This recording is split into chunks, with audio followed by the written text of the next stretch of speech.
आदरणीय मुख्य अतिथि, शिक्षक और मेरे सभी प्यारे दोस्तों, आप सभी को मेरा प्यारा भरा सलाम। मेरा नाम नसिया खातून है। आज 15 अगस्त है और हम 77वां को स्वतंत्रता दिवस मनाने के लिए एकत्रित हुए हैं। सबसे पहले मैं आप सभी को स्वतंत्रता दिवस की बहुत बहुत शुभकामनाएं देती हूँ। 15 अगस्त 1947 को भारत ब्रिटिश शासन से स्वतंत्र हुआ था। स्वतंत्रता दिवस हमारा राष्ट्रीय त्योहार है। पूरा भारत राष्ट्रीय ध्वज फहराकर स्वतंत्रता दिवस मनाता है। इस दिन पर एक पैतृक राष्ट्रगान गाता है। यह दिन हमें हमारे महान स्वतंत्रता सेनानियों को अर्जित करने के लिए कड़ा संघर्ष किया। हमें अपने स्वतंत्रता सेनानी का आभारी होना चाहिए। हमें एक भारतीय पर गर्व महसूस करना चाहिए।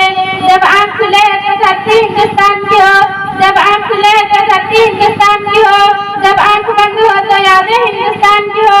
हम मर भी जाए तो कोई गम नहीं, लेकिन मरते वक्त मिट्टी हिंदुस्तान की हो, मिट्टी हिंदुस्तान की हो। अस्सलाम वालेकुम।